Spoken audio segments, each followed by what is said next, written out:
2 months ago, I deleted every social media app from my phone and moved into a small cabin in the Finnish forest. This is a story about can simpler life actually make us happier. A summer in Finland when I traded convenience for simplicity. 2 months, no social media, just being surrounded by forest. This is my 8 reflections from an offline summer in Finland. So this summer, I spent 2 months living in our family cottage in the Finnish forest. No cafes around the corner, no shopping on a random Tuesday evening, no social media. Instead, my days became surprisingly simple. Painting the cottage walls, walking my dog, working out on the terrace, reading books from the library, swimming in the lake, going to the sauna, nature walks, construction work at our cottage. At first glance, it probably sounds like a boring summer, but somewhere between painting walls and walking quiet forest paths, something inside of me slowly began to change. I'm not saying everyone should move to a Finnish cottage, but I do think this summer reminded me of something many of us have forgotten. Let's discover my story with 8 questions. First, what changed in me this summer? Finally, my underlying anxiety and stress has calmed down that has bothered me for so long. Normally, when I have spent weeks in my home country Finland during the summer, I constantly worry about everything back at home in Spain where I live regularly. I stress whether everything's okay over there. Ironically, this summer we even had a water leak in our apartment while we were here in another country. And normally I would have panicked. This time I managed not to. We figured out everything remotely, and although it wasn't an ideal situation, I noticed something had changed. I wasn't spiraling anymore. I think this was mostly from the calmness of being able to constantly choose my thoughts. It's not that I didn't worry, but I managed to change the thinking from doomsday into, oh well, everything will get solved eventually. And this was helped by having enough space for my own thoughts. I also feel like my own creativity and ideas are slowly coming back. When they're no longer constantly distracted by everyone else's ideas online, there is finally space for my own. So this summer I deleted all social media. The only platform I kept was YouTube, not for endless scrolling, but for long-form videos. I do my workouts, pilates, breathwork from there, as well as watching few carefully chosen documentaries. Instead of constantly consuming other people's lives, I had more space to notice my own thoughts. In the name of digital detox, we actually decided with my boyfriend to be offline before 10 a.m. and after 7 p.m. Okay, sometimes I still send WhatsApp messages afterwards, but more as a chosen action, not an autopilot grabbing a phone and losing an hour to the scroll. I feel like this whole story I'm telling you right now wouldn't have happened without this simple cabin life. It's impossible to be creative and have something original to say when you're constantly feeding other people's thoughts to your mind. I recently read a study showing that people who were bored came up with much more original ideas than people who had just watched entertaining videos. It made me wonder if boredom isn't the opposite of creativity after all. Maybe it's where creativity begins. Reflection number 2. What surprised me the most? I thought I would miss eating out. Cute cafes, shopping on a random Tuesday evening, having fun plans with friends and Pilates classes at gym to attend to. But I didn't. Instead, something else happened. My urge to buy new clothes disappeared. It changed into thinking I really don't even need all the clothes I currently own. Of course, at the cottage I don't really care what I'm wearing and it doesn't really matter, but I still think the lack of supply made me realize how little I actually need. The easiest way to get rid of any addiction is to completely remove the supply from your life. As for activities, I felt like this kind of nothingness was long overdue. I enjoyed the lack of plans. I even dropped morning routines like yoga, journaling and walk. I simply lied down in bed, staring the wooden planks of the wall, and got up eventually. No cool morning routines, simply letting myself be. Now, after almost 2 months, I finally feel a little bit bored.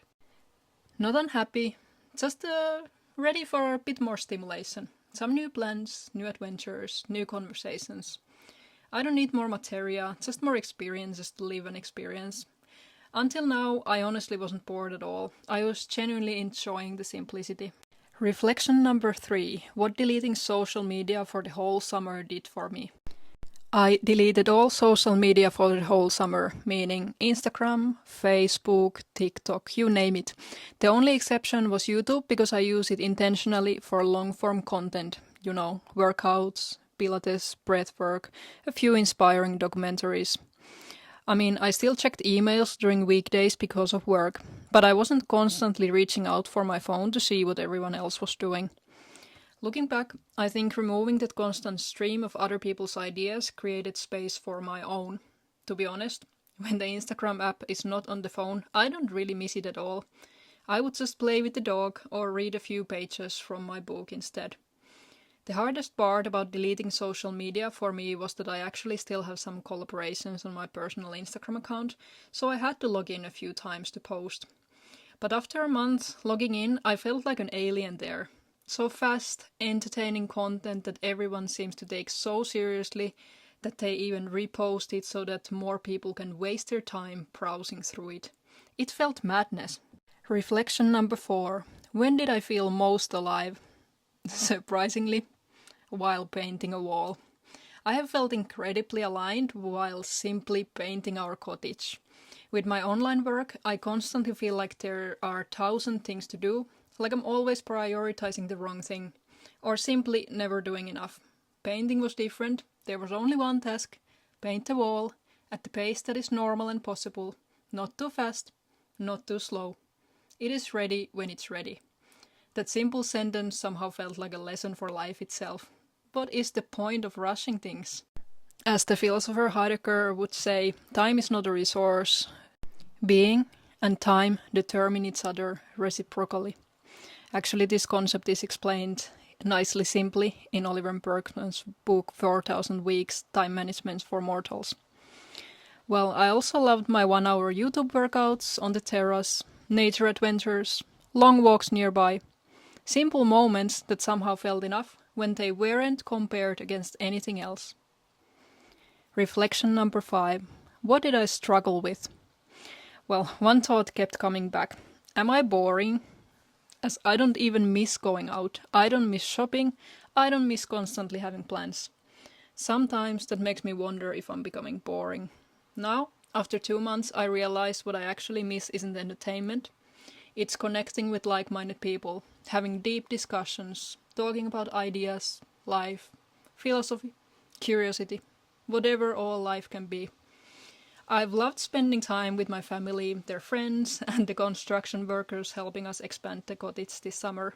But no offense, they're not always my kind of people to have those deeper conversations with. And that's okay. It simply reminded me how important it is to have different kinds of people in my life. Reflection number 6. Why should someone spend a phase in their life like this? Because I think you need this more than you realize. Not necessarily a finished cottage, but some version of this. You need a space to reconnect with your own ideas, your dreams, your intuition, your inner wisdom.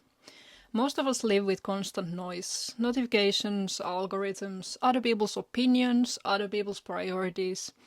When all that becomes quieter, something surprising happens. You start hearing yourself again. I feel like I always come back to wanting to do similar things in life that I liked doing as a child when I take a moment to calm down. So the inner compass recalibrates when you let the dust settle. Reflection number 7. Did Finland itself matter? Well, I think it did. Finnish nature in the summer is amazing. For me, it's also my home country, so life feels easier when you're in a place where you speak your native language, where everything is familiar. I think that alone probably calmed down my nervous system. But I also think there's something special about Finnish simplicity. The sauna, the lake, the forests, the connection to nature. And it's not branded, it's not trying to impress anyone. It's just pure, authentic, really unpretentious. Maybe that's exactly why it feels so restorative. It's all just simpler here. Reflection number 8. What will I keep on repeating? Soon I return to Spain, to airports, cities, deadlines, emails, projects. But I'm asking myself one question. What parts of this slower life deserve to come home with me? And for me, it is living without social media, daily movement, time in nature, buying less, trusting that good work is ready when it's ready instead of rushing. And maybe the biggest lesson of it all, not to mix convenience with freedom and happiness. They are not the same thing. Sometimes less creates a richer experience. Sometimes the simplest days become the most meaningful ones. Maybe slowing down isn't about escaping life. Maybe it's about remembering how you actually want to live it.